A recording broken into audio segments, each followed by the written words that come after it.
Alright, so I have tried to film an intro for this video like 4 times, and what I find myself doing is getting into my content and my notes inside of my intro, and I feel like it's just going to be better for me to say, hi guys, you clearly know this video is about me starting a beauty budget on my channel.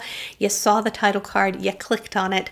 I guess I don't really need to say anything more in terms of an intro for this video. So let's just get into the major buckets in terms of why I wanted to do this, my motivations for doing this, the things that weren't a motivating factor in terms of why I was doing this. I also want to share with you guys what I'm calling some disclaimers so that you can kind of understand and have some context for what I've chosen to do and why. I also want to share with you guys kind of how I reached my number and then talk to you about how I see this working on my channel going forward. So I jotted down a few things that kind of came to mind as to why I wanted to do this. One, curiosity. So I'm a learner. If you have ever taken the Gallup's Strength Finders personality type quiz, you will know that the thought process behind it is that you should be spending your time and energy leveraging your strengths versus trying to fix your weaknesses, that you will get much farther in life by leveraging the things that you're already intrinsically good at versus trying to fix all of the things and become the thing that you think you should be. So the whole purpose of that personality quiz is to identify those things which you have natural proclivities towards, and one of my things is I'm a learner. So I enjoy the whole process of learning. I rarely meet a subject I am not curious about, interested in. That being said, the whole idea of kind of learning where my money was going and learning how I was spending in different categories is super fascinating to me. But that idea of kind of understanding how much is my skincare routine versus the drugstore makeup that I'm trying versus my high-end purchases, so on and so forth, that's really fascinating to me, and I was really curious about that. So I got a little geeked up around this idea of tracking purchases so that I could understand different categories and buckets. The other part of this that intrigued me was this idea of being able to have a list that was really easy for me to reference at the end of the month to show you guys what I'm buying. So I film haul videos, I'm doing drugstore recap videos, I'm talking about favorite products at the end of the year, but what I find sometimes is that certain products that I'm trying that I bought as a one-off here that doesn't warrant its own haul video maybe slip through the cracks, and unless it becomes a product that I feel compelled to come back and share with you guys, I know there have been products that I've purchased that I've never talked to you about on this channel, and I think that's a miss. So I thought an idea of tracking all my purchases, documenting the things, and then being able to say, hey guys, here's the things I bought, thing 1, thing 2. I think that was the most rambly explanation I could have possibly done for this thought. Apologies. The fourth reason that I really thought about doing this, and not just doing this for my own personal pleasure, is I've really enjoyed the content that I've seen some beauty creators putting out now as it relates to tracking their spending. And we've seen a trend on YouTube towards a no-buy year or a low-buy year, and I certainly understand the thought process behind those content creators and that thought process behind a lot of people feeling burnt out from their makeup purchases, etc. But what I appreciate more is people who are being thoughtful about what they're purchasing and being thoughtful in terms of how does that fit into their overall life and overall goals. And what I've really enjoyed, especially from Hannah Louise Poston, is the content she's putting out around, hey, I've got this money to spend every single month. Here's how I spent it. I find that super fascinating. And so I really have enjoyed that content on a deep level, even though maybe my spending habits and what I choose to spend in a month might be different than hers. So part of me thought it would be a nice perspective to come out here and do a similar style video, but do it from a different perspective. I've already confessed to being a learner, somebody who likes the process of learning and trying new things. So to me trying makeup and doing these reviews on their channel feeds that spark of creativity and that joy of learning for me personally. So I don't see myself as someone who's ever going to be a minimalistic collection. And I think it's important to give different perspectives, especially around this idea of managing a budget and managing our own personal finances from different points of view. So the fourth reason that I put on here is just to keep my overall spending in line with my overall long-term goals. We would like to do some things to our house. We would like to to travel more. And so I think that for all the reasons I just mentioned, plus this one, having a budget that is kind of giving me a good boundary is going to ensure that I don't cross that line from month to month, and I'm still allowing myself to do what I need to do for my channel, do the things that I want to do for my own personal enjoyment, while making sure that it stays within the confines of not jeopardizing the other things that I'm budgeting for in my life. So on the flip side, I did want to call out 2 reasons that I'm not doing this. So I was not motivated to do this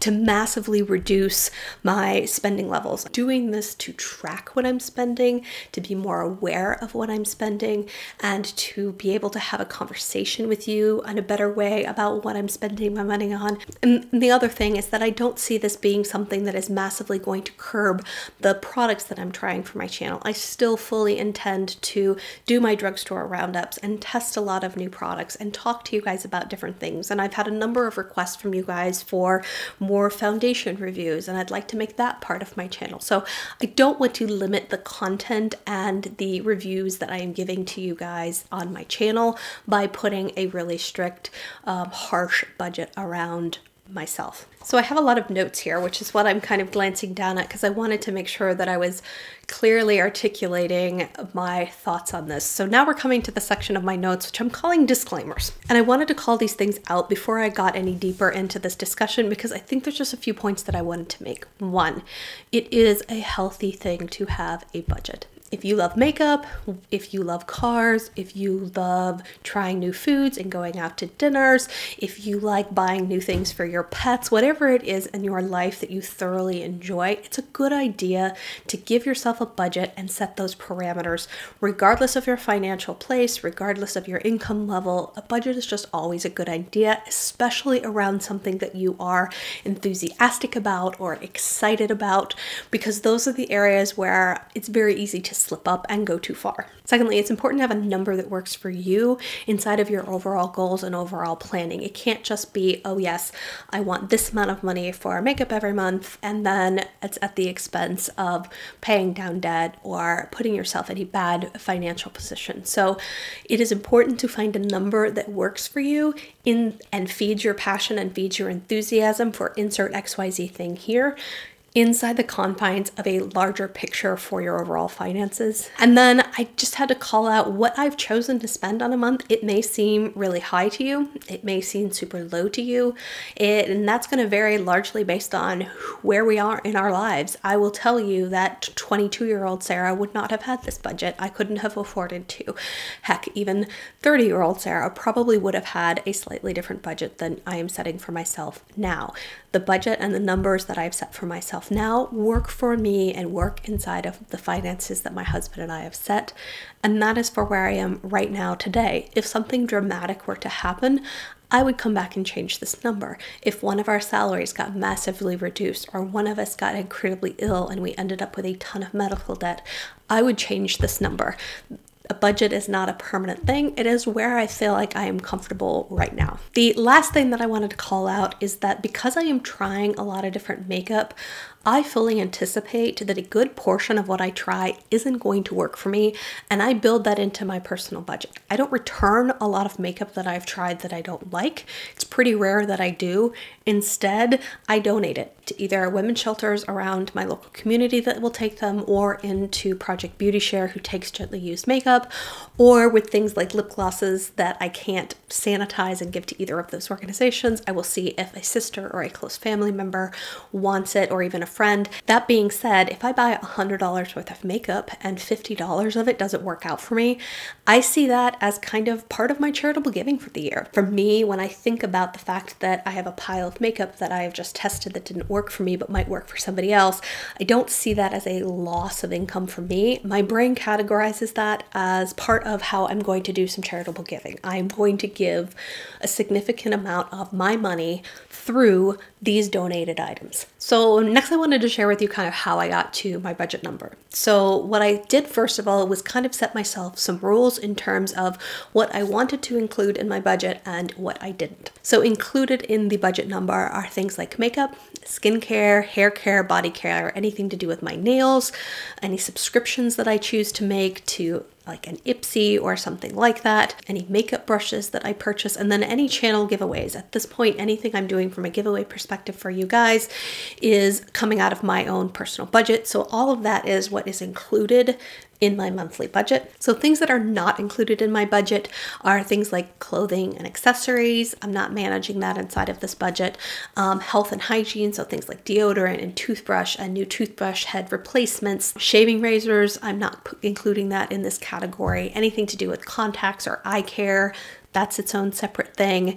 Any shared toiletries that I have with my husband, so things like cotton pads. He and I both kind of dig into the same bag of cotton squares to use at night for our various skincare routines, and other things like our Clarisonic brush heads. That is something that he and I share together. And so anything that's in kind of that shared category inside of our bathroom, we've kind of agreed that that is something separate that he wanted to budget outside of my budget. The last couple of things that are not included in here are things like treatments or spa appointments. So if I go and get a massage or a manicure or a pedicure, those are not included in this budget, as is getting my hair cut or colored. That's going to be managed separately as well. So that's kind of the list of what's in and what's out. From there, I looked at those categories of what was going to be included and tried to map out as best I could things that I knew I was repurchasing and that I was using over and over again. This was largely in the skincare category, but it also fell into body care and hair care and things like that. If I could try and figure out the things that I was repurchasing over and over again, I wanted to capture those and then try and figure out how long did it take me to go through that toner? How long does it take me to go through that bottle of hairspray? So that I could start to understand that expense on a monthly basis. I also tried to factor in purchases that were coming in larger chunks certain times of the year. So for me, that is spring and fall when the drugstore releases a whole bunch of new products. I want to try a lot of those. So I factored in how many products I typically like to try and an average price point of like $10, and then kind of factored that into the overall budget as well. So based on what I could figure out on as far as things that I was consistently repurchasing, like hair care and skincare and things like that, plus those things factored in, plus some just miscellaneous, I want to try XYZ things from Sephora and luxury because I do enjoy trying those products as well, we ended up at a budget per month of $400. And that includes my skincare routine. So I factored in that my skincare routine is costing me somewhere between $65 to $75 a month. I like my skincare routine. I don't intend to try and cut that number back. I am fine with where it's sitting right now. I think that that is something that I'm investing into the health and wellness of my skin into the future. And I have a series of ingredients that I am deliberately trying to get into my skin on a daily basis that are definitely helping combat the signs of aging and to just make my skin overall healthier. So I have zero desire to try and cheapen my skincare routine. I want to make it the most effective version that it can be at a reasonable price point. But the thing that starts to add up for me in terms of skincare, in all honesty, is just I like layers. I am very much following the Korean skincare routine in terms of many thin layers of many different types of products in order to get lots of different skin beneficial ingredients into my skin that are going to make a big difference overall. I'm getting very far off track here. Just know that I do intend to do a skincare video at some point. It's taking me a long time for a number of reasons, which we'll get into when we get there, but that is coming. All that to say, skincare, not something that I'm going to be skimping or looking to cut back on. So a couple of other rules I wanted to call out. One, we both agreed that any money that I'm making on YouTube or from Magic Links is separate from that $400. He sees that as my money. I've earned it. That is separate from the budget that we set for our personal finances. I will tell you it's not a ton of money at this point, but I did think that it would be very interesting to share with you guys what that money is. And I don't know if I will do this forever and ever, amen, but at least for the time being, in terms of how I want to structure this budget, in terms of my personal finances and a secondary line for YouTube and Magic Links money, I'm going to share that with you guys on a monthly basis so you can see it. I think a lot of people might be very interested in that. I have zero issue being fully transparent with you guys. This channel is not my primary source of income. It is not my career. I do this as a hobby, not as a career. If I was running this channel as my career and was a full-time YouTuber, I would be more hesitant to be putting all of that out there because I don't feel like sharing salaries is something I really want to do or would really recommend anyone do outside of maybe close friends and family. But since I'm doing this from a hobby perspective and I'm factoring this into my budget, I just thought, you know what, I'm just going to be transparent with you guys. I will say if I had one long-term goal, it would be that my channel would make my makeup purchases net neutral, and that at some point I could sit down with my husband and say, you know what, that $400 we've been setting aside on a monthly basis for me, I no longer need that. I have everything I need coming from my channel to cover my personal expenses, to do the things I want to do for my channel, to do some contests and giveaways, and we can have that money back inside of our own finances to do something else with. That would be a lovely long-term goal. I'm not anywhere near that, as you will learn. The other thing that we agreed is that any money that isn't spent from one month to the next can roll over. So because there are several times a year where I know I'm making a few larger purchases, rolling over money from one month to the next is going to be an absolutely essential thing for me in order to make sure that I have the funds to do the drugstore roll-ups and the other testing that I want to do for my channel. So money will get rolled over from month to month. How I will be tracking. I have made a little spreadsheet in Numbers, which is pretty much Excel for Mac, and that is where I'm going to track everything. So every month I'm going to throw this up on the screen for you guys to see. And at the top, you're going to see my budget. So the $400 we've agreed on. You're going to see any AdSense or Magic Links money that I'm putting in from the month prior. So things that I've earned. I'm also going to put in any gift cards. So if I earn a gift card at Sephora or I get an Ulta gift card for my birthday or whatever it is, I'm going to notate that here as well. And then any rollover. So if there's any money that's rolling over from the month prior, you will see that there, and that is essentially what is going to be my total for the month. And then I'm going to be tracking 6 categories as I say it right now. I've divided makeup into 3 buckets. So the first is makeup basics. So to me, these are things that I am repurchasing, not for my channel or for testing, but because I just use them up on a regular basis. So this would be things like new pads for an eyelash curler, or my Scandinavia setting spray, or my lower lash mascara. So basic staple things, not sexy, not being tested, kind of curious what that ends up rolling up to be. And then I've got drugstore and high-end broken out. So I'm going to track the total drugstore purchases, and then I'm also going to track total high-end purchases. And then I have 3 categories one for skincare, one for hair care, and one for body care. What you notice off to the side here is a little pie chart, and this pie chart is going to track kind of the percentages of kind of how those categories broke down. So you'll see the actual numbers in the spreadsheet, and then to the right you will see a pie chart that, as I track different things, will kind of get a different picture of, okay, you just spent 47% of your money this month on skincare. I find both the percentages and the actual numbers to be kind of interesting and relevant. And then down below is the tracker, and so this is where I'm actually going to be tracking item by item what I'm purchasing, when I'm purchasing it, what category it throws into, and then any notes I had about that overall purchase. So my plan for filming on my channel is to do probably a video a month, and what I see probably happening is a video at the beginning of a month recapping the prior month. And so we'll go through my tracker, we'll talk about all the things I purchased. If I have any thoughts on those products, I will be giving them to you at that point. Many purchases that I made towards the beginning of that month, I will definitely have fully reviewed. In some instances, I may be saying, I bought these 3 things, I fully tested them, they're going in my bin for, I'm making this up, drugstore recap in the future. Or it may be a product that I bought one off that I have full thoughts on that I can share with you. So that is my intention, is to go through that tracker, then kind of show you a roll up as far as how much I spent overall, how that broke down into my different categories, and then how that broke down by percentage as well. Then we'll do a little setup for the next month. month. So we'll look at a nice clean tab for the upcoming month.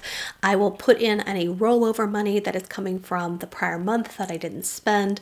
We'll reset for my budget. We'll put in my YouTube and AdSense money. We'll talk about what that looks like and why. Then I'm going to actually do something where I'm going to detail any purchases I know I need to make that month. So for example, I'm running low on toner. I know at some point this month I'm going to have to repurchase my toner. I want to go ahead and capture as best I can the things that I know I'm going to have to buy that month, and do that at the beginning of the month so I know to set aside those dollars for those particular items. So I'll go through with you guys what those items are going to be and kind of what does that leave me to spend that month. A couple of closing thoughts for you guys here. One is around PR. So to date, I have not opened up or actively pursued any PR, and it's because I can't quite wrap my brain around how I feel about PR. On one hand, I think, wow, that would be a great thing. It'd be cool to get all this makeup for free. It'd be a great way for me to test new things for you guys without it impacting my personal budget. And so that's one side of my brain saying, yeah, that could be really great. But on the other side of my brain, I have some reservations, and it's in large part due to I don't want to lose and become disconnected from what things cost. When I buy a $80 eyeshadow palette or some crazy thing like that, I want to feel the impact of that $80 eyeshadow palette. And I don't feel like I would feel the impact of my purchases if I was just getting everything for free. So I'm a little hesitant to just give everything for free because I feel like I might become a little disconnected from how much things actually cost. That's one thing. The other thing is that I've watched a couple of people that I follow really talk about how overwhelmed they feel by PR, by all these boxes showing up in their house, and they're grateful and they're often excited, but they also get a lot of fatigue from so many new products that can never possibly test and try, and then they feel guilty because they can't possibly test and try, and then they're trying to figure out how to donate all of the things that they can't use, and it just becomes this constant thing to unbox and figure out what to do. I mean, and granted, a lot of them are larger channels, and I wouldn't probably be to that point for a while yet, but it does weigh on me. Like, do I really want to take things that I'm not super passionate about? Do I really want to open the floodgates to get every single lipstick in a particular collection? Those videos are kind of fun because then I could potentially swatch every single lipstick for you guys. You could see every lipstick color before it launched. But at the same time, I'm like, I'm not sure I personally want to deal with 42 different lipsticks and figuring out what I want to do with them. So I really haven't made up my mind about PR and what I want to do. At this point, I've declined everything. And until I feel strongly, until these two sides of my brain sort of reconcile themselves, I'm not going to take any. But once those two sides of my brain do reconcile themselves, I will come on here and share those things with you guys. The other thing I wanted to say kind of in closing is that while I love my rules, and I think my rules are fairly all-inclusive and they're thoughtful in terms of what's in and what's out and rolling over money and how this is going to work and how I want to track it, this is still new to me, and how I'm going to talk to you guys about it is new to me. And so I reserve the right to change the rules or to make something, adjust something, change something as the series goes on to better fit my overall goals, which we talked about at the very beginning. So that is it for me. Look for my first sort of update video for May. I did this sort of conversation with the husband and building of the spreadsheets and the beginning of the tracking at the very beginning of April. So I have been doing this all month long. I'm not sure exactly when this video will go up, but just know I've been doing all the things we just talked about today for the month of April. So my first sort of report out video for you guys actually doing the process and talking about all the things will be in early May. So look for that video from me. Let me know down in the comments what you guys think about this series, what you think about kind of my approach. Would love to get some input from you all. So I hope this is content that is interesting to you guys. Would love to chat with you all in the comments. Hope you guys are having an amazing week. Talk to you soon. Bye.